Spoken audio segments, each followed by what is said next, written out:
دو ہی مقام ہے، یا جنت ہوگی یا جہنم ہوگی، تیسرا کوئی مقام نہیں۔ اور ہر چیز کی پہچان میرے پیارے نبی صلی اللہ علیہ وسلم نے صحابہ اکرام کے سامنے کھول کھول کر بیان کر دیا گیا۔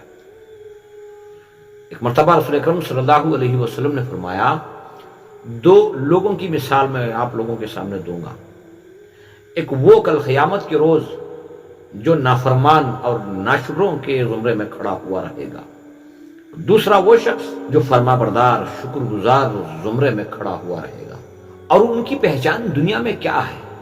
آپ صلی اللہ علیہ وسلم نے فرمایا، وہ شخص جو نافرمان اور ناشکر لوگوں کے طبقے میں کھڑا ہوا رہے گا، یہ دنیا میں وہ شخص ہوگا جو دنیا کے معاملے میں اپنے سے اونچے کو دیکھا کرتا تھا، اپنے سے بڑے کو دیکھا کرتا تھا، اور ہمیشہ ناشکری گلے شکوے اللہ سے کرتا رہا۔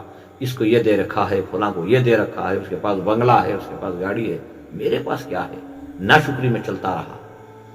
اور عبادت کے معاملے میں اپنے سے کمتر کو دیکھتا، میں بہتر ہوں، میں نے کچھ عبادت کی ہے، یہ تو وہ بھی نہیں کرتا۔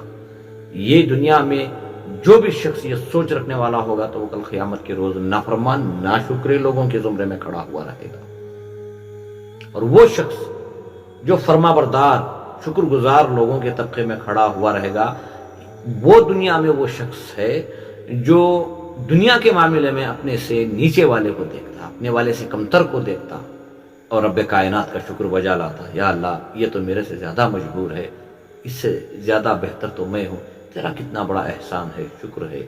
یہ دنیا میں ہمیشہ دنیا کے معاملے میں اپنے سے کمتر کو دیکھتا اور اللہ کی بارگاہ میں شکر ادا کرتا، اور آخرت کے معاملے میں، دین کے معاملے میں، عبادتوں کے معاملے میں اپنے سے زیادہ عبادت کرنے والوں کو دیکھتا اور اپنے آپ کو حقیر سمجھتا۔ اتنا ہی فرق صرف نظریے کا ہے، سوچ کا ہے۔ ایک نے اپنے سے اونچے لوگوں کو دیکھا اور ہمیشہ ناشکری میں چلتا رہا، عبادت کے معاملے میں اپنے سے کمتر کو دیکھتا رہا اور اپنے آپ کو بہتر سمجھتا رہا، نافرمان ناشکر لوگوں میں کھڑا ہوا ہے۔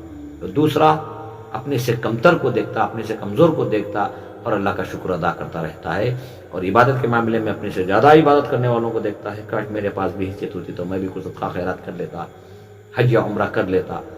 صرف سوچ ہے، اس سوچ کی وجہ سے یا تو کامیابی یا تو ناکامیابی ہے۔ دوستو، ہمیں سمجھنا ہے، علم حاصل کرنا ہے،